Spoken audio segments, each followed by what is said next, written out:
Bueno, ahora sí, algunas pautas generales. Nuestros encuentros van a ser en este horario, 14:15, 14:20, hasta que conectemos todo. La idea es que sea casi como en Econometría 1, plasmar una aula híbrida, donde también estén conectados del otro lado los alumnos de Economía de la modalidad virtual, campus virtual, de distancia. Y yo voy a ir resolviendo, a partir de las presentaciones que están allí, voy a ir resolviendo algunos temas del programa y vamos a ir charlando sobre esos temas en particular. Ahora,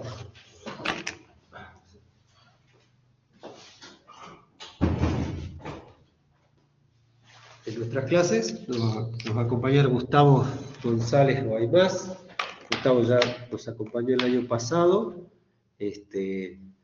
Va a hacer intervenciones muy acertadas, por cierto, y también me gustaría que, al igual que el año pasado, nos hable un poquitito de las concepciones de dinero en escuelas que hoy por hoy están siendo muy estudiadas, aunque son bastante tradicionales, como son la escuela austríaca en general, y bueno, ya vamos a ir viendo un poquitito acerca de eso.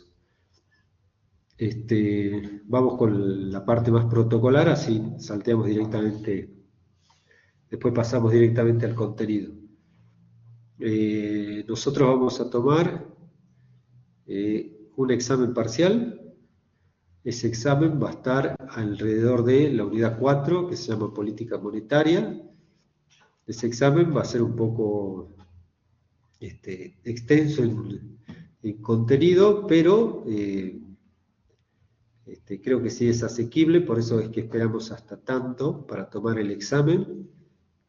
La materia tiene la posibilidad de promocionar, sencillamente con aquel examen que tuviera una calificación elevada, y a la cual le vamos a agregar una presentación de un tema de coyuntura que pudiera verse a la luz de los temas que vinimos desarrollando hasta ese momento. Necesitamos esperar hasta ese momento para tener un poquito de bagaje conceptual, cosa de no hacer un trabajo con lo que sabemos de macro, o de macro 2 o del curso de macro, sino con lo que sepamos del curso de monetaria. ¿La presentación es únicamente para los que promocionan o...? No, la presentación es para todos, ¿sí? Después la vamos a considerar una especie de segundo examen parcial, y el que promociona va a promediar la nota de la presentación, que por lo general es alta porque la gente se esmera, con la del examen.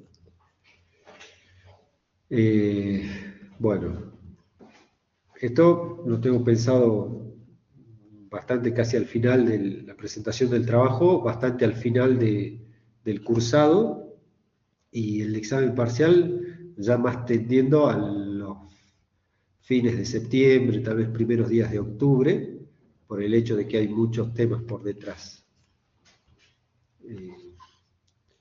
Una recomendación bibliográfica: nosotros seguimos el libro de Jagdish Handa. Es un muy buen libro de monetaria, los apuntes están hechos en base a eso. Hay otros libros muy buenos, como el de Friedrich Mishkin, incluso el de Adolfo Diss, estamos viendo acá, pero tenemos una predilección por este libro de Handa, y ya les voy a contar un poquitito cómo vamos a dividir el programa para que sea entendible en términos de lo que estamos haciendo. Dice 2023, pero es el mismo programa del que estamos trabajando ahora. Nosotros vamos a tener, perdón, ¿hay alguna pregunta hasta acá? Los chicos que están conectados, ¿tienen alguna pregunta? Nada, profe. No, profe, todo bien. Ok. Nosotros vamos a dividir nuestro programa en como 2 o 3 grandes partes. Primero, la introducción va a ser entender qué es una economía monetaria, y dentro de la economía monetaria, cómo vamos a considerar al dinero. Esta es una primera acepción que puede ser relativamente corta, es más, creo que hoy mismo la podemos abarcar, pero es una presentación para pensar la economía monetaria en términos microeconómicos. Si bien este puede parecer un curso de macro, en realidad es un curso de micro, porque es un curso de microfundamentos, micro de la macro. Entonces, en ese sentido, lo que va a suceder es que, en términos microeconómicos, nosotros, tal vez en términos macro también, pero más en términos micro, lo que hacíamos era buscar los comportamientos óptimos de los individuos. ¿A dónde eran los equilibrios? Los equilibrios, y ustedes encontraban las demandas marshallianas, hicksianas, etcétera, lo que vieron en micro. Bueno, nosotros lo tenemos que pensar de la misma manera. Este individuo tiene que optimizar la tenencia de dinero. Y en ese sentido, al dinero lo vamos a considerar como un bien más, que tiene una finalidad muy particular, servir de intercambio o servir como término de intercambio. Sin embargo, el proceso decisorio es el mismo que el que sustenta cualquier elección microeconómica. Por eso tenemos que tener presente eso. Y luego vamos a separar en dos grandes aristas, lo que es la demanda de dinero y lo que es la oferta de dinero. La demanda de dinero es lo que vamos a abarcar primero por el hecho de que es como lo novedoso. ¿Por qué lo novedoso? Porque vamos a partir de la preconcepción keynesiana que tenemos hasta ahora, simple, la de la ISLM, en ese modelo, y vamos a ir un poquitito más allá a ver qué otras maneras de pensar la demanda de dinero hay. Y vamos a pasar en temas tan complejos como la teoría cuantitativa del dinero, como la teoría de demanda del dinero, empezando desde Wicksell hasta la reformulación de la teoría de Friedman exactamente, y vamos a ver nuevamente a la luz de eso cómo la demanda keynesiana se entiende en los modelos de inventario de Baumol y Tobin. Vamos a ver cómo entender los distintos tipos por los que se demanda dinero, pero siempre pensando en esto, es una formulación algebraica optimal. Siempre tiene que ser óptima la demanda por dinero. ¿Ok? Y después vamos a agregar la demanda por dinero para obtener la demanda total. Eso nos va a llevar un tiempito. Luego vamos a ver la oferta de dinero. En la oferta de dinero vamos a cambiar un poquitito de bibliografía. Yo voy a hacer referencia a un librito que está ahí abajo que se llama Alfredo Diz, que también está colgado en la plataforma, que es un librito de un tucumano, y que es bastante viejo el libro, pero nos sirve mucho de conexión, porque vamos a empezar a hablar de la creación primaria, la creación secundaria, los multiplicadores, pero vamos a ir ahondando un poquitito más. Los tipos de dinero, cómo generan distintos tipos de multiplicadores, y luego de esta parte más mecanicista, que nos recordará mucho el curso de macro, vamos a pasar a una parte un poco más conceptual que tiene que ver con los oferentes de dinero. Es decir, con quiénes son los intermediarios financieros, cómo es el Banco Central, qué es lo que hace el Banco Central. Y dado que es un curso de microeconomía, vamos a estudiarlo al Banco Central como si fuera un agente optimizador. De la misma manera que el demandante optimiza la cantidad de dinero, el Banco Central va a optimizar la cantidad de stock que va a ofrecer. Nada más que este señor tiene un pequeño problema, diríamos, porque la cantidad va a optimizar una función objetivo que se llama función de bienestar social. Entonces, ahí se nos hace un poquitito del lío, porque a lo que propende el Banco Central es a maximizar el bienestar común. El individuo, una persona, maximiza su utilidad, y la suma de las utilidades maximizadas es la utilidad de la comunidad maximizada.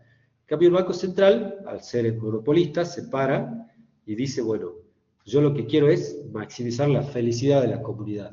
¿Cómo me tengo que comportar para eso? Y ahí estamos en un pequeño problema, porque primero es algo intangible y después es algo muy difícil de lograr, pero vamos a retomar ahí la bibliografía de Handa, porque vamos a ver los casos extremos. Vamos a ver un banco central que actúa, se dice, under discretion, es decir, bajo una regla discrecional, donde un político de turno, una gestión de turno, le dice cómo debe actuar, la famosa comprame los bonos del tesoro, porque necesito que alguien financie el gasto público, y así piensa que va a propender a maximizar el bienestar social. O la que se llama undercommitment, cuando el Banco Central se compromete y dice, bueno, la verdad que yo soy autárquico y yo hago lo que me parezca mejor a mí, independientemente de quién está en el gobierno de turno. Entonces tenemos que, y una intermedia, tenemos que poner en pugna esas formas de comportamiento del central para decir, bueno, y entonces tenemos la presentación, la demanda, que nos va a llevar un tiempito, las demostraciones, la oferta, que no nos va a llevar tanto tiempo, tal vez lo vamos a tener que pensar de una manera distinta, y después algo que, bueno, a todo el mundo le gusta, que es el curso de política económica. Ustedes ya tuvieron un curso de política económica en general, nosotros vamos a enfocarnos a, dado lo que aprendimos de oferta y demanda, a un curso de política monetaria. ¿Cómo hace el Banco Central cuando entiende cuáles son sus operating targets, cuáles son sus instrumentos, cuáles son sus objetivos propios y cuáles son los objetivos finales a los que va a propender? ¿Cómo hace el Banco Central para lograr esos objetivos? Pero lo vamos a hacer en un esquema muy conocido por nosotros, que es el modelo ISLM, y el modelo demanda agregada, oferta agregada. ¿Ok? Va a ser un poquitito más complejo, pero y ahí vamos a abrir un poquitito la economía para ver algunas particularidades. No mucho, porque también tienen un curso de comercio internacional, así que el Mundell Fleming lo vamos a tocar transversalmente, y el capítulo 5 de la tasa de interés en la economía, se lo voy a dejar a mi amigo Gustavo, que en algún momento medio transversal lo vamos a meter, porque es algo extremadamente importante. Tenemos un artículo específico sobre eso, de cómo se construyen las tasas de interés en la economía, y hoy por hoy hay tantas tasas de interés, y cuál es la finalidad del interés, y qué tiene que ver con los encajes, y con los rendimientos, y con la rentabilidad, y con la inflación. Bueno, es una... y es una... Hay un paper lindo de... creo que es Akerlof, que es un paper lindo de cómo se construye la tasa de interés. Bueno, y ese es nuestro curso de monetaria, que no, de nuevo, no es que no les traiga nada nuevo, sino que lo vamos a pensar de una manera un poquito distinta a como veníamos pensando ahora. La macro por un lado, porque la macro la pensábamos como macro, la vamos a pensar como micro de la macro, y a su vez dentro de la micro vamos a tomar un caso especial. Gustavo, ¿querés aportar algo? No, sobre todo creo que es importante pensar cómo vamos a tomar la parte del microfundamento de la utilidad y las preferencias en la primera parte de demanda de dinero. Es muy importante porque si la pensamos desde ese lado, de las preferencias y la utilidad, estamos haciendo andando por lo que es el microfundamento que dice el profe, que es la materia, ¿no? Y de ahí la parte de oferta monetaria, bueno, también entender que el Banco Central tiene tres formas de comportarse, como lo que es la expansión, la contracción o mantener constante la base monetaria. Y en cuanto a la tasa de interés, como mediante un ajuste, como un instrumento la tasa monetaria, va a ver o va a observar que se puede contraer o se puede expandir la inflación, eso va a expandir lo que es también la base monetaria, y eso también te repercute en contracción de la actividad o no. Entonces, por eso como que el programa está bien pensado y el otro lo lleva de ese lado, de la parte de utilidad y de la parte de multipreferencia, que bueno, como que un pensamiento principal del profe era más los fundamentos para explicarnos, porque, y bueno, también cuando hablé un poco de algunas teorías que son como la escuela austríaca o otro tipo de, que no son tan dadas como la macro que vemos mucho en la parte keynesiana, ve como el Banco Central como único monopolista basado en política monetaria distorsiona los precios relativos y eso también tiene un desfasaje en la economía real, en la economía financiera, entonces bueno, ahorita bastante para Bueno, hablar se puede. y particularmente, ahí hay un caso interesante que es el hecho de que vamos a tratar de vincular con algo de coyuntura económica. Hoy por hoy es muy lindo lo que está pasando en términos económicos, para estudiarlo, no sé si para vivir, pero bueno, sí, para los economistas está muy bueno poder estudiar lo que está pasando, pero hay muchas cuestiones que están dando vueltas en las noticias en general, en el público también en general, cosas que alguien como economista nunca hubiese pensado que sería de común entendimiento, ¿no? Porque nosotros estudiamos cosas recontra complejas, sino al revés. Tenemos cosas que por lo general la sociedad las resuelve de manera más pragmática y nosotros las hacemos más complejas o menos pragmáticas, pero que se discuta hasta en el café de la fundamentación monetaria, de la aceleración inflacionaria, es algo que nosotros vamos a ver desde los modelos de Wixel hasta Friedman, cuando veamos cómo la moneda, la velocidad de circulación hacen que aumenten los precios, pero lo vemos en un curso de teoría monetaria. Y eso, fíjense qué interesante que se está discutiendo en las calles, en el día a día, el famoso del principio de revelación de Menger, de Karl Menger, que estudiábamos nosotros en la utilidad, o en aquellos cursos de micro donde estudiamos la utilidad, o qué sé yo, cosas tan generales como los ciclos económicos, bueno, o a lo que vamos a ver, como charlábamos hace un rato, los ciclos políticos monetarios, como en el corto plazo la expansión monetaria, lo sabemos esto por los modelos ISLM, una expansión monetaria hace que la LM se desplace hacia la derecha y que aumente el ingreso y disminuye la tasa de interés, disminuye la tasa de interés, aumenta la inversión, etcétera, la demanda agregada, y en el cortísimo plazo, en el corto plazo, aumenta el ingreso de la economía. Los políticos se enamoran de eso, porque en el corto plazo, con una inyección monetaria que no tiene que tener un respaldo, por así decirlo, exactamente una generación de riqueza genuina por detrás, vos podés hacer expandir la economía momentáneamente. ¿Qué tal momentáneo? Bueno, curso de finanzas públicas. Al político le interesa ser reelecto. Entonces, el político lo piensa también optimizando desde su punto de vista, su horizonte temporal. Mientras los próximos 4 años le vaya bien en la economía, es muy probable que a mí me reelijan. Pasa que los fenómenos monetarios e inflacionarios duran más de 4 años. Entonces, ahí toda la población queda tenida a una ilusión monetaria. Te inyectaron la economía, parece que hay reactivación económica, estás contento con el político, lo votás de nuevo, pero después te cae el balde de agua fría de decir, la riqueza no es maná que viene del cielo, no se puede imprimir dinero y somos todos más ricos, no es así. Pero bueno, esas cuestiones, con los economistas que se autotildan de keynesianos, se enamoran mucho de esto, siendo que Keynes, lo vamos a ver, era bastante cuidadoso en estos temas, como liberal también que era. Bueno, esa traslación hacia lo coyuntural hace que nuestro curso, la verdad, que sea muy atinado al día de hoy. El año pasado, cuando dábamos el curso, también me gustaba, decíamos, bueno, ¿qué es lo que está pasando? Que la gente habla de teoría monetaria, algo que nunca hubiéramos pensado, algo que tenemos en pugna todavía y que no nos ponemos de acuerdo sobre la existencia del Banco Central o no.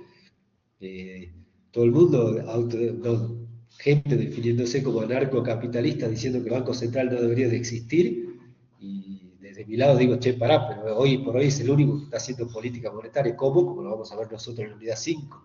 Pero por otro lado, los libertarios vienen y dicen, pará, el orden espontáneo, si no estuviera el Banco Central se lograría lo mismo y en un tiempo menor.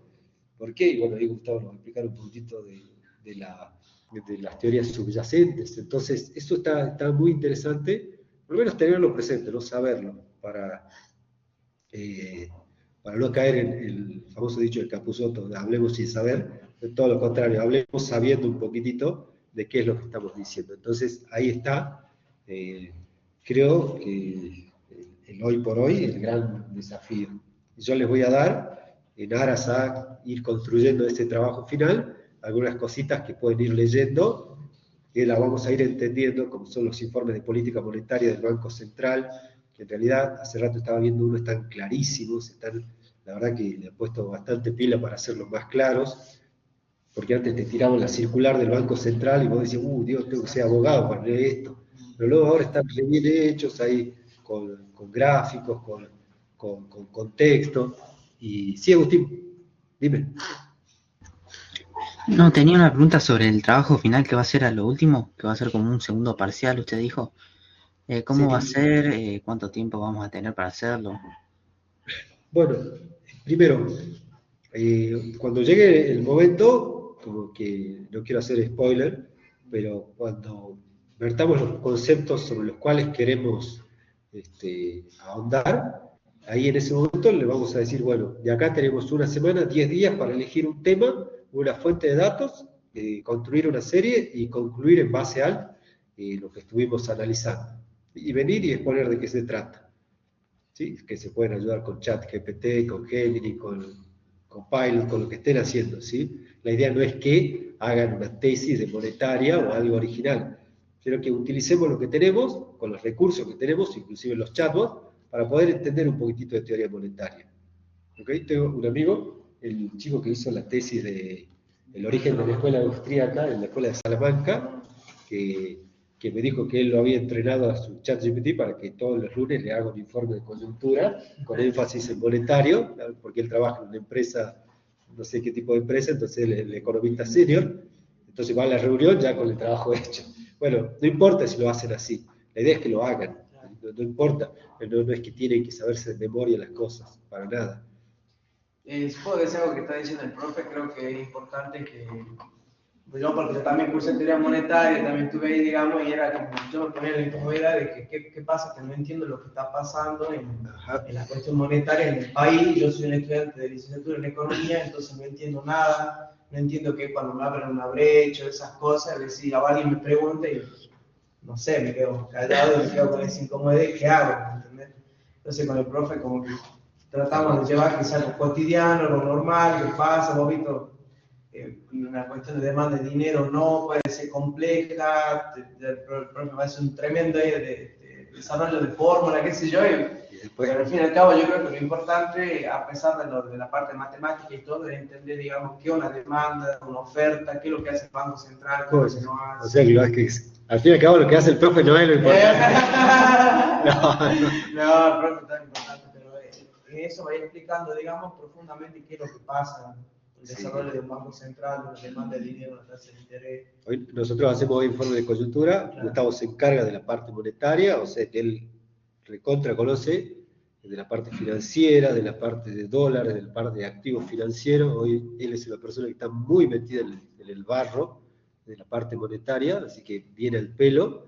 Y por otro lado, el contrapunto ese que tiene, que todos los individuos tenemos problemas existenciales, bueno, él el contrapunto que tiene es de una raíz liberal libertaria, entonces está ahí entre que traideo en el mercado, pero a su vez creo que el mercado debe autorregularse. Bueno, entonces tenemos ese mix que nos va a servir muchísimo. Lo que sí podemos estar claro hoy, que después la derecha del profe, es que el Banco Central hoy juega de 5, en el fútbol, reparte, el único asesor de política monetaria hoy en día es heavy, se está bancando, está tapando los pozos, lo que hablábamos hace rato con el profe en la radio, es como que el Banco Central hoy en día está cumpliendo esa función y encima todavía se lo critica, digamos, bueno, terminamos esto y lo cerramos encima. Y ahora hay como hay una cuestión ahí, pero es importante, ¿no? que comprendamos y sobre todo entender el fundamento micro, la preferencia y utilidad de cada persona y cómo el Banco Central históricamente se pone de un lugar monopólico, decir, bueno, yo voy a decir cómo va a aumentar el dinero, a qué tasa, y cómo voy a regular la tasa de interés para esterilizar dinero y todas esas cuestiones. Entonces, y ahí yo creo que cada uno va formando su pensamiento crítico de qué lado se para, de qué no. Y, o sea, para mí yo creo que lo que puede descubrir el discurso es eso de lo lindo que es entender un poco lo que es el Banco Central, un poco, el profe hablaba de creación secundaria de dinero, entonces por qué existe la reserva fraccionaria y cosas así. Entonces, bueno, para que le saquen provecho si les gusta y todo, entonces bueno, para que aprovechen ahí Sí, la es que- bibliografía que también está buena. Es que pocas veces en la vida nos va a pasar que las aulas se llenan de chicos que quieren estudiar economía, porque les interesó la temática, no es que no sea interesante, pero por lo general el economista está formado como un científico social, con lo cual tenés que tener cierta predisposición a estudiar temas más allá de lo coyuntural. Y hoy por hoy es impresionante cómo la gente le interesan estos temas. Bueno, empecemos. ¿Alguna otra consulta, algún aporte? Perdón, Agustín, creo que fue medio larga la respuesta, pero va a tener que esperar hasta octubre para saber cómo va a ser el segundo práctico. Sí, sí, se ha entendido. Muchas gracias por la respuesta. Bueno, acá presente tengo 2, 4, 6, 7 alumnos y allá en distancia tengo 5, que creo que son un poquito más, pero bueno, no todos pueden por el horario. Las clases van a quedar grabadas, después las pueden, en el mismo link les queda un menú para que vayan viendo las clases. En nuestro próximo encuentro ya va a estar un poquito más organizado, vamos a traer la cámara, bueno, vamos a tratar de hacerlo lo más cercano a un aula híbrido posible. Empecemos. Primero, ¿qué es una economía monetaria? Nosotros tenemos que dividir en dos partes: las economías que son monetarias y las economías que no son monetarias. Y tenemos que dividir entre lo que es una economía monetaria y, en el mismo dicho de Handa, tomando el libro de Handa, la diferencia entre monetary economics y monetary economy. Es decir, una economía monetaria y la economía monetaria. Me parece lo mismo, ¿no? Una economía monetaria se refiere a un espacio geográfico, a una economía, como le decimos nosotros, una sociedad, una población, un país, a una economía donde el dinero rige para los intercambios comerciales, para las transacciones entre los bienes y servicios. Es decir, tanto las compras como las ventas y las funciones que ustedes conocen del dinero son útiles en una economía que es monetaria. ¿Estamos aquí? Es decir, el dinero está creado, ahora en un primer momento, como un bien al efecto. Tiene una función. Ese dinero, que como nosotros vimos en el curso de macro, pasó de ser un dinero mercancía, con todas las perfecciones, hasta el tipo de dinero que utilizamos hoy en día, tiene una finalidad: servir como un bien de intercambio, como un bien que domine al resto de los bienes, como un bien que resguarde valor, como un bien que domine a las deudas a futuro y a los derechos a futuro. Eso es una economía monetaria. Hoy por hoy, casi todas las economías del mundo son economías monetarias. No existe una economía, o mejor dicho, si existe, deben ser aquellas economías primitivas, por contraposición, donde no se haya creado un bien al respecto. Y aquí vamos a hacer un pequeño paréntesis, porque la creación de ese bien, lo estábamos charlando con Gustavo hace un momento, la creación de ese bien tiene que ver con, sí, un orden espontáneo en la sociedad.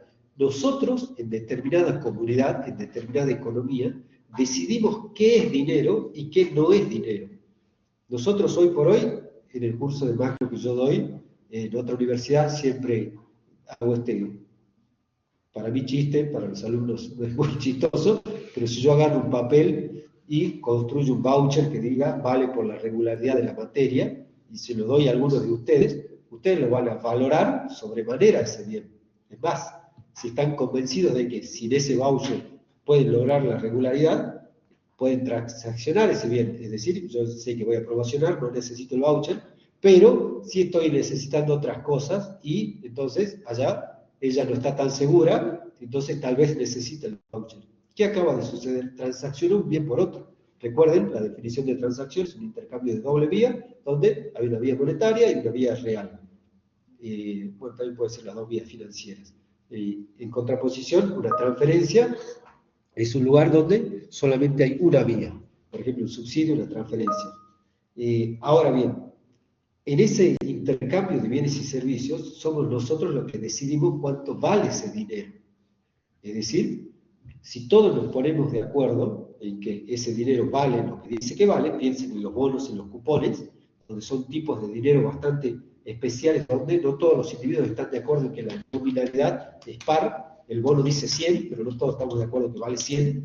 Algunos lo pueden considerar más caro, otros más barato, por eso se hacen transacciones financieras.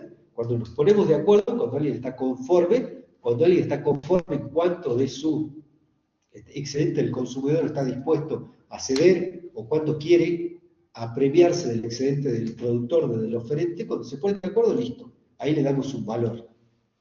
¿Ok? ¿Por qué digo esto? Porque el regulador estatal, que es aquel quien, vamos a ver bien, marca las reglas de juego en determinada economía, se ayorna en una economía monetaria a lo que hacen los individuos. Esto dista, por supuesto, mucho, pero mucho, de tratar de aleccionar de determinada forma de comportamiento. Pero es así como funcionan los mercados, y particularmente este mercado. Somos los individuos los que decidimos qué es dinero, somos los individuos los que decidimos qué vamos a aceptar, sea porque tenemos una información, sea porque construimos nuestro set de información más grande, o a su vez porque tenemos limitado nuestro set de información. Decimos, no, yo acepto pesos porque solamente acepto pesos. ¿Sí? Tengo acotado mi set de información. Ahora bien, una vez que nosotros decidimos aceptar otro tipo de bienes, como dinero, llega el regulador estatal y ve el comportamiento general de los individuos, el que de nuevo los libertarios le llaman, o los liberales, perdón, el orden espontáneo, y lo trata de regular.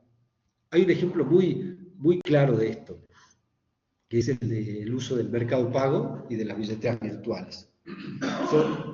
Hace rato charlábamos con Gustavo. 2017, 18, no antes, perdón, 16, 15, 16, Lucas Liach, un gran economista, que tiene un lindo libro con Guillermo Brown y Liach sobre macroeconomía en Argentina, un libro como el de Dornbusch, pero en términos más locales. Lucas Liach se pone al frente del Banco Central como vicepresidente del Banco Central, con una impronta de incorporar la fintech en los procesos de transacciones de los individuos. Es decir, que se puedan perfeccionar los medios de pago y que los oferentes puedan tener otras posibilidades para recibir pagos. Es casi al final del mandato de Liach, que hace una movida enorme, donde se aprueba, supongamos, en el 2017, se regula que Mercado Pago se podía utilizar para las transacciones de los individuos. Mercado Pago se utilizaba 10 años antes de eso. Los individuos lo usaban 10 años antes. Entonces, ¿qué es lo que pasó? Los individuos, todos los individuos, estábamos transaccionando en un mercado ilegal. Ilegal en términos del regulador, porque no estaba regulado. Hasta que el Banco Central no regula, hasta que el Banco Central no dice que un banco es un banco, hasta que el Banco Central no dice que una moneda es una moneda, o que un dinero electrónico es dinero electrónico, en términos sociales, en términos normativos no lo es. Pero sin embargo los individuos lo hacíamos. ¿A alguien le interesaba? ¿Alguien sabía que en el 2017 recién se autorizó Mercado Pago? No. A nadie le interesaba. Porque los individuos lo hacíamos. Porque la función del dinero, como lo estudiamos en macro, es no una función de atesoramiento o de valor intrínseco del dinero, sino es que otro individuo acepte lo que yo le pago con ese dinero, y que a su vez ese lo acepta porque sabe que otro lo va a aceptar. Entonces, esa es la lógica que está por detrás de las economías monetarias. El regulador tiene un rol crucial, pero el regulador se adapta, se ayorna a lo consuetudinario del comportamiento de los individuos. Nosotros nos comportamos así. Si ahora acabamos de generar dinero con ese voucher de la aprobación de la materia, en algún momento va a llegar el regulador para decir, bueno, esto es dinero. ¿Ok? Fíjense lo que pasó muy coyunturalmente, perdón, y ya avanzo, ¿no? Porque yo soy re charlatán con esto. Yo estoy en la plataforma, abrí la slide que se llama Apuntes de Teoría Monetaria, que es el que yo hice, que está escrito. Bueno, en realidad yo lo hice, Gustavo lo transcribió, sobre eso me estoy guiando ahora. La economía bimonetaria. ¿Han escuchado hablar últimamente de la economía bimonetaria? o de dolarización. A ver, cualquiera, ¿no? Los que están conectados o los otros. A ver, para acá hay una intervención. Diga, Franco. Sí, sí.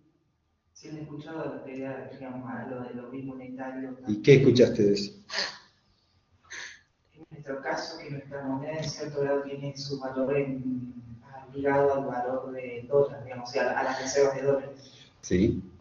Entonces, nuestra moneda vale según otra moneda. Bueno, puede ser, sí, más que nada es una tasa de conversión. A ver, Gastón, dime. Sí, profe, justo la parte de mi tesis es de la dolarización o la posible dolarización en Argentina. Mirá, Sí, vengo, este, vengo viéndola, comparándolo con países como El Salvador, Ecuador y bueno, Zimbabue también como para ver una fallida. mirá, no dejes de leer el de, ¿cómo se llama el hombre este de la UCEMA, que escribe sobre dolarización?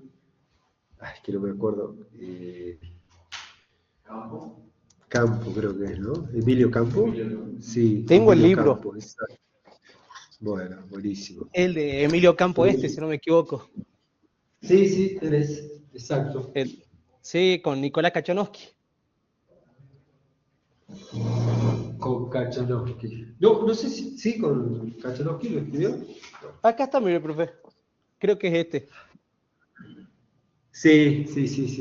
Bueno, Sí. pero más que cambiar de régimen monetario, porque dolarizar sería cambiar de régimen monetario, ¿qué sería el régimen bimonetario? Es la circulación de las dos monedas en paralelo, se la Exactamente. pueden aceptar a las dos. Exactamente. ¿Cuándo No es. se... Ajá, dime, dime. Sí, sí, sí, te escucho, profe. No, no, no, dime, te escucho. Efectivamente, es la circulación o la libre circulación de las dos monedas. Por ejemplo, dolarización sería que la moneda estadounidense queda legal definitivamente y el bimonetarismo que podés optar vos por cuál de las dos monedas utilizar en ese momento la transacción.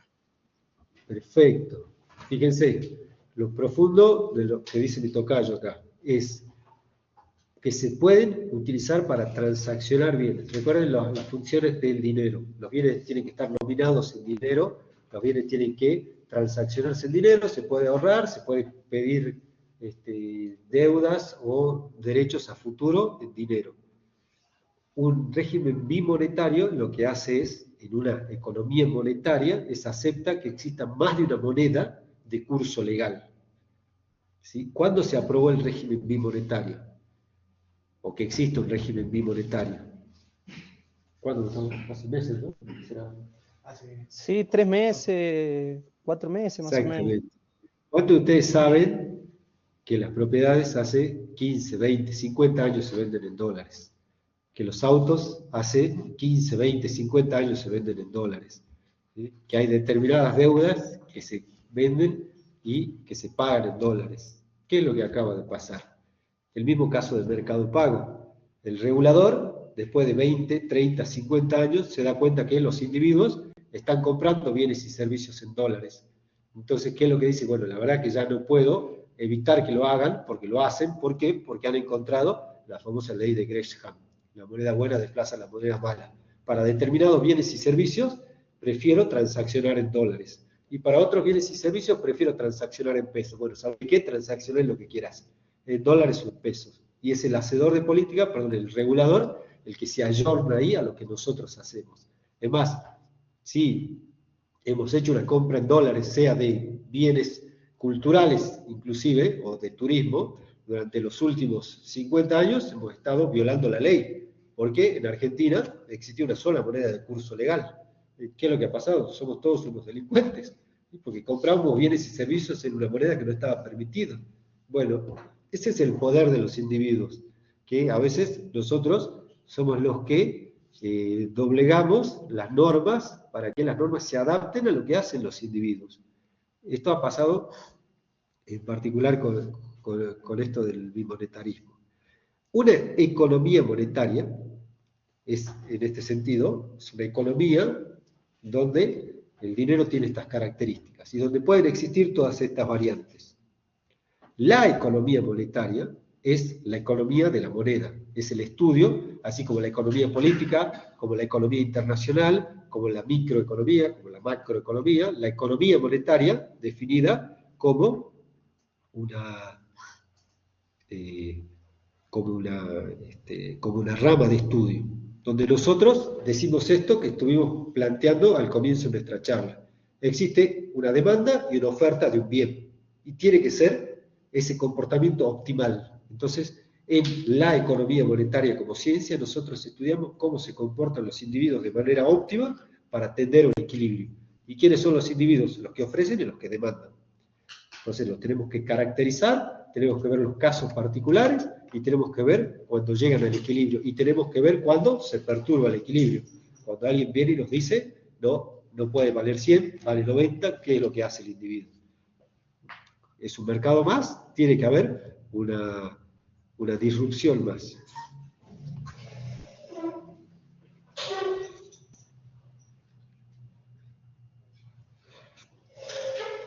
A ver.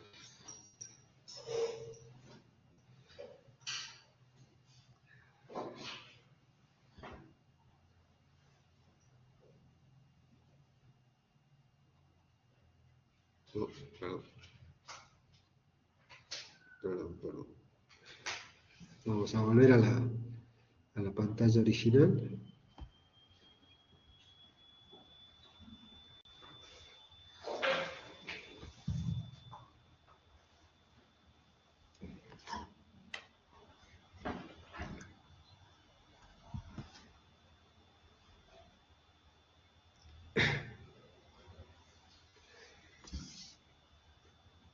Entonces, nosotros sí vamos a tomar como contexto lo que le pasa a la economía en general cuando existe una moneda que se utiliza como intercambio, que de nuevo son las economías mayoritarias que existen en el mundo, pero lo que nos interesa en este curso es la economía de la oferta y de la demanda de dinero. Como dice la presentación, estudiar el dinero, los mercados de activos financieros, y cómo el dinero y sus sustitutos influyen en el comportamiento de las unidades económicas. Y cómo esto a su vez influye en el contexto macroeconómico. Recordemos que existen distintos tipos de dinero y que distintos tipos de dinero pueden modificar el comportamiento del consumo de los individuos.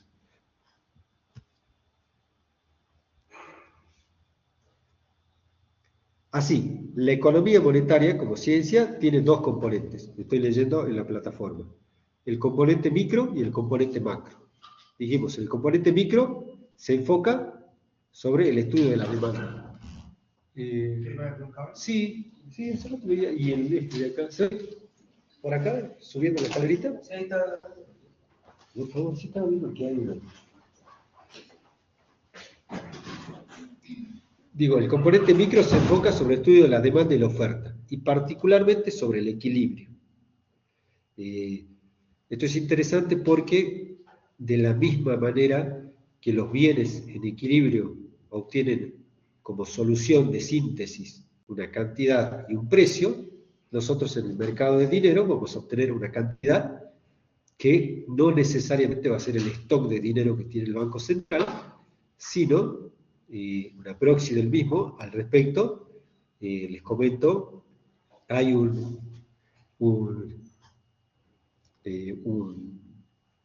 canal de stream, se llama,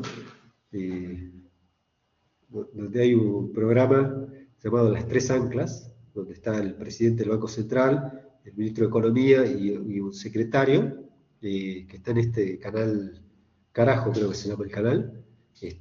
Las Tres Anclas, en el último episodio, que fue el jueves o viernes pasado, en la última parte del programa, por favor recuerden, hoy es 18 de agosto, entonces tiene que haber sido la primera semana, en la última parte del programa, el ministro de Economía y el presidente del Banco Central hablan acerca de la tasa de interés de equilibrio cuando el stock de dinero que ofrece el Banco Central no es el que quiere la gente, sino es distinto.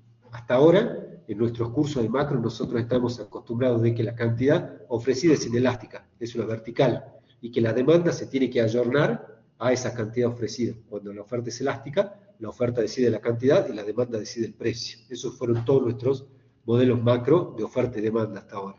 Bueno, no es así. La oferta no tiene por qué ser inelástica. La oferta es reelástica. La oferta tiene pendiente positiva, como toda oferta. ¿Qué pasa cuando existe una sincronía en el mercado? Cuando tenés más demanda que oferta o cuando tenés más oferta que demanda. Bueno, en este breve, hay muchísimo de ruido ahí, pero hay 2 o 3 minutos donde el presidente del Banco Central y el ministro de Economía explican cómo se hace para que la oferta se haga a la demanda o la demanda a la oferta. ¿Sí? Por favor, véanlo, está bastante peor.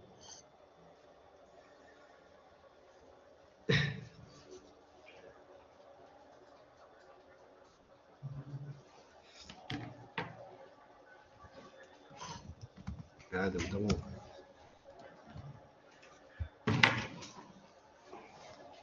Un segundo, vamos a...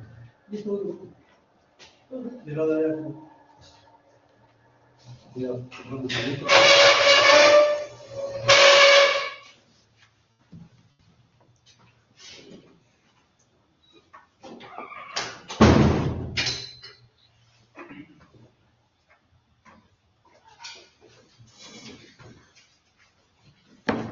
A ver, así las podemos todos.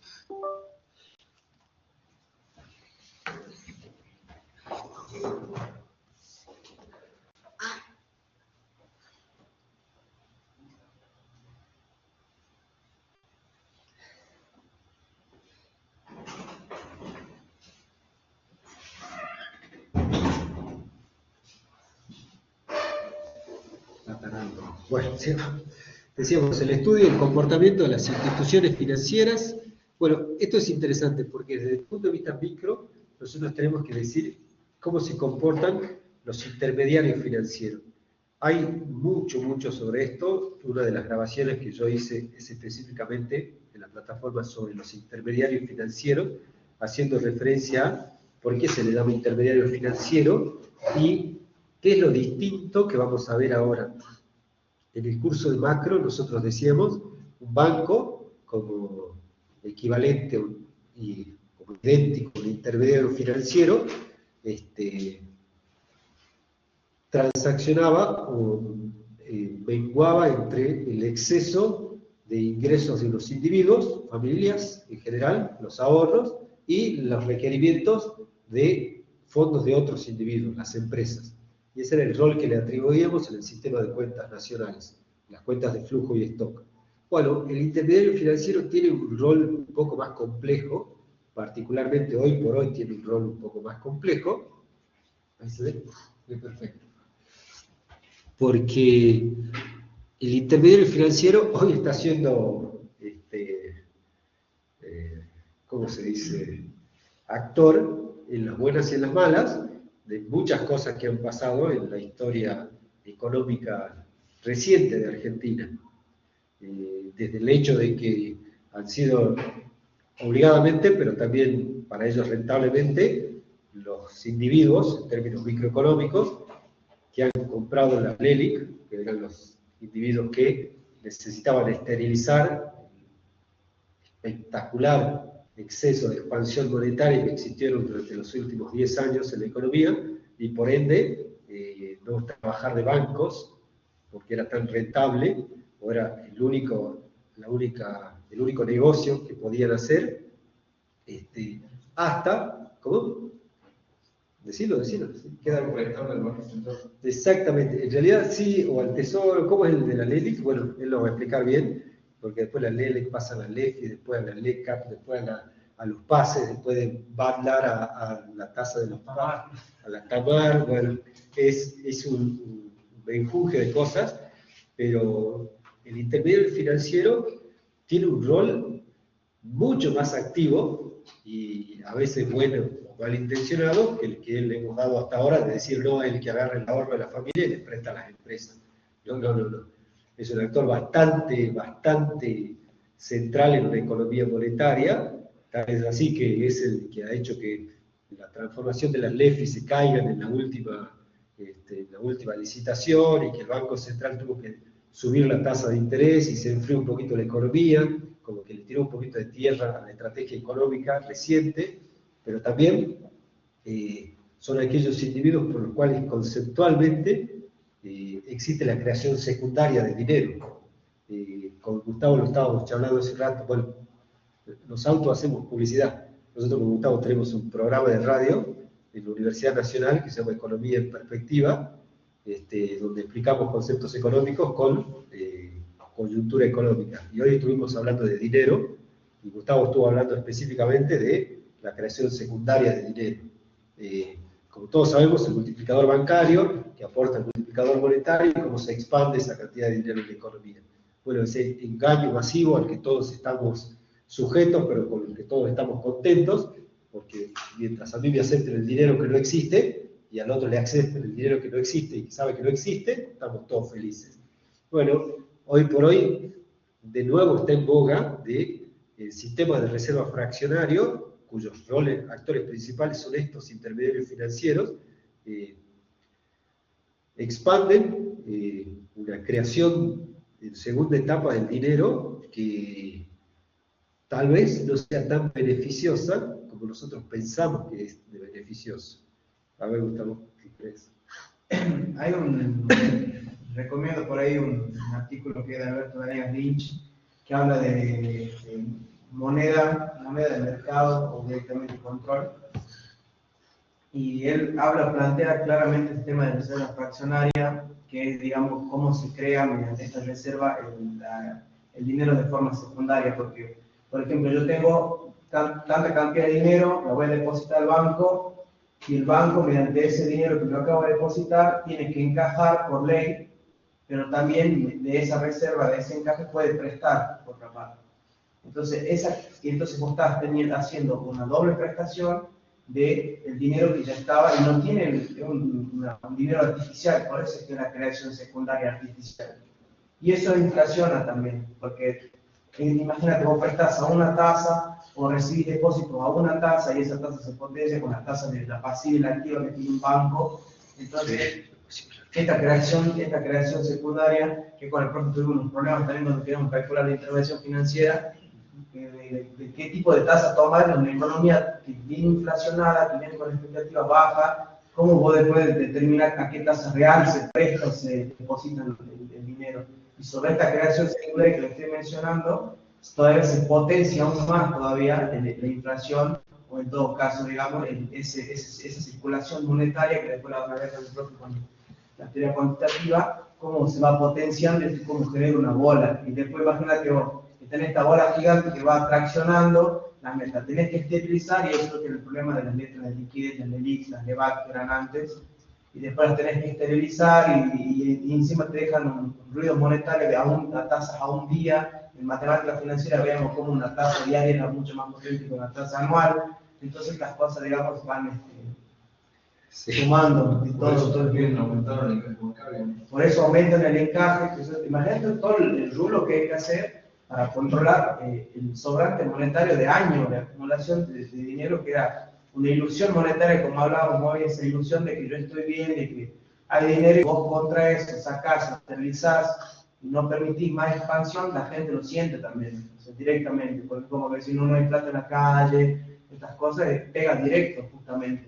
¿Y cómo aporta eso a la estrategia última del Banco Central, que es estabilizar el valor de la moneda? Acá hay una pregunta de Gastón que dice, es como se dice que los bancos ahora trabajan de bancos. Bueno, es muy cierto que durante mucho tiempo, no solo el gobierno inmediato anterior, sino también el anterior y el anterior, porque tenían distintos nombres, los bancos compraban deuda del Tesoro con una estrategia, como bien lo explicó Gustavo, de que ese dinero no llegue a la calle. Porque si llegaba a la calle ese dinero, lo que hace es sobrecalientar los precios de la economía. Cuando vos tenés dinero, lo querés cambiar, se llama muy rudimentariamente el efecto de la papa caliente. Te llega dinero y lo querés cambiar inmediatamente por bienes.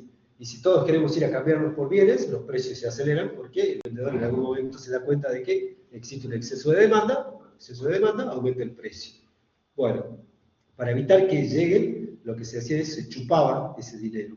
Es decir, a los bancos no se permitía, en el buen sentido no se les permitía, de que vuelquen ese dinero a la calle porque se les ofrecía una alternativa financiera que solamente ellos, por ser intermediarios financieros, lo podían adquirir. En un primer momento fueron LEBAC, las más conocidas son las LELIC, que son una bola inmensa, o fue una bola inmensa de dinero.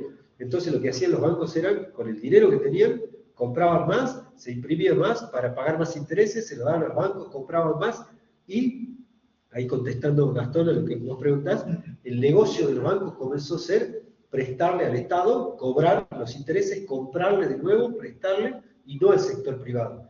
Por eso es que durante mucho tiempo, justo acá, ahora estoy mostrando, voy a ponerlo acá en el chat para los que nos están conectados, datos del Banco Mundial sobre el porcentaje del crédito en el PIB respecto de Argentina, particularmente. Por eso durante mucho tiempo, el crédito al sector privado cayó un montón, porque a los bancos no les convenía dar crédito. Es más, no ibas a pedir un crédito y te decían, bueno, otra oportunidad, pagame lo que está pagando la LELIC, pagame un 140%, un 80%, un 90%, y no hay chance de que vos pagues un 90%, porque era muy caro. Entonces, el banco, sí, Gastón, no trabajaba de banco. A comienzo de esta recomposición, cuando, después lo vamos a explicar, y Gustavo lo va a explicar muy bien, pero cuando se comienza a solucionar el problema de las LELIC, sí se les pide a los bancos, en el sentido de política económica que se les pide, se los señaliza para que comiencen a trabajar de bancos. Es decir, ¿querés hacer rentabilidad? Bueno, capta depósitos y da préstamos. Y que tu rentabilidad sea el spread, la diferencia entre la tasa pasiva y la activa. No vengas a financiarte con el Estado. Entonces, sí ahí pasó de que el crédito comenzó a aumentar. Pero, acá tenemos el último problema, o los últimos problemas de que el aumento de los encajes, que las tasas de interés también para que no sean inflacionarios. Es decir, hay crédito en la economía, los bancos están trabajando de bancos, pero todavía tenés una tasa anualizada de un préstamo que está sobre el 80%. O sea, todavía es caro pedir un préstamo para los individuos. Imagínate vos, si tenés un 20 de inflación, un 80 de tasa, y estás pagando entre costo financiero, entre impuestos, entre esto, un 60%, tenés que tener una rentabilidad de un 60% anual. Tenés que tener un muy buen negocio para eso. Entonces, como que todavía no está del todo aceitado. Bueno. Y tenemos, por otra parte, lo que se llama el componente macro, que es lo que estuvimos hablando acerca de cómo, en términos de corto plazo, en términos de ISLN, demanda agregada, oferta agregada, pero también, vamos a ver un poquitito de largo, cómo es que los comportamientos de las variables principales que afectan a la política monetaria contribuyen a los objetivos últimos de la política económica. La política económica tiene un objetivo último que es hacer crecer el PIB, incrementar el Producto Interno Bruto, disminuir la velocidad de los precios o disminuir la tasa de inflación o estabilizar la tasa de inflación. ¿Cómo hace el Banco Central para aportar esos objetivos? ¿Cómo hace? A partir de sus objetivos propios. Recuerden el curso de Cuadrado-Roura, o de, ¿cómo se llama el irlandés? Tinbergen, de que estudiaron en política económica. Cada actor de política económica, el del exterior, el fiscal, el monetario, tiene sus propios objetivos, que a veces puede coincidir con el de otro, con el final. Pero la idea es que aportando a su objetivo, aporte al objetivo final. El Banco Central tiene que tener un objetivo, y con ese objetivo aporta al objetivo final. Durante 80 años, desde la creación del Banco Central, desde Prebisch, desde antes, desde la concepción, el Banco Central tenía un objetivo, uno solo, que era mantener estable el valor de la moneda. ¿Sí? Nunca lo logró, nunca lo hizo. Por eso hoy la discusión era, bueno, vos querés ser el Banco Central, pero el otro lado te dicen, y sí, porque tenía que hacer una cosa en 80 años, 90 años, y no lo hizo. ¿Y por qué lo va a hacer ahora? Si no lo pudo hacer, no lo puede hacer. Hay algo que pasa ahí. Bueno, eso vamos a discutir. ¿Qué es lo que pasa? Que el Banco Central, constitucionalmente, porque se constituyó para eso, no lo logra. Y hay un montón de cosas que vamos a ver acá, particularmente que tienen que ver con la idiosincrasia y con nuestra atracción hacia el dólar, que hace que lo fijemos como un objetivo último de política económica. Fíjense, ahora tal vez no tanto, pero o tal vez sí, que en todos lados, que se depreció 63,28 el dólar, que aumentó tanto, que cayó tanto, que esta última semana estuvo estable, entonces el equipo económico festeja. Es como si el valor del tipo de cambio nominal, inclusive ni siquiera real, sea como la luz al final del túnel para saber si le va mal o no. Y nosotros estudiamos en nuestro curso de política económica que el tipo de cambio nominal es un instrumento del hacedor de política monetaria. Es un instrumento, no un objetivo. Es un instrumento. Entonces, cuando vos redireccionás mal la política económica tratando de que un instrumento sea un objetivo, no te va a funcionar. Puede ser un objetivo político más que económico. Exacto. Incluso dentro de esto se llama un operating target, un objetivo que vos cumplís, pero que aporta otro objetivo. Pero nosotros tenemos un problema con esto, tenemos un problema con el dólar, ¿sí? Hemos nacido, ustedes particularmente que son tan jóvenes, tal vez no lo han vivido, pero en la época de la convertibilidad era que un peso tiene que valer un dólar. Era ese el esquema con lo cual el mundo argentino sobrevivía. Y si se quebraba ese mundo, se quebraba todo. En un régimen de tipo de cambio flotante, como el que estamos ahora, que tiene su administración con bandas movibles, no tiene que valor, porque por definición el régimen flotante tiene que flotar. Entonces ahí está el problema, que nosotros queremos fijar un objetivo, un instrumento como el objetivo. Entonces vamos a ver qué es lo que pasa en ese sentido. La famosa, esto está en von der Fleming, pero lo deben haber leído en el de Macro, la famosa trilogía, o la Santísima Trinidad que le decimos, tipo de cambio, tasa de interés, nivel de dinero, stock de dinero. El Banco Central tiene esos tres, solo puede controlar dos. Entonces tiene que elegir cuál de los dos controlar. No puede controlar los tres. Bueno, ¿y cómo hace eso para influir sobre el producto, sobre el empleo? Hay una ecuación muy famosa que relaciona el producto y el empleo, la tasa de interés, la expo, la impo y todo lo demás. ¿Sí? Es decir, vamos a ver cómo contribuye. Pero ese ver cómo contribuye lo vamos a hacer por medio de un esquema muy piola, que es demanda agregada, oferta agregada. Bueno, vamos hasta ahí. Les propongo que hagamos un break de unos 10 minutitos, por favor, y ya empezamos de nuevo. ¿Sí? Si quieren cargar agua para el mate, yo voy a detener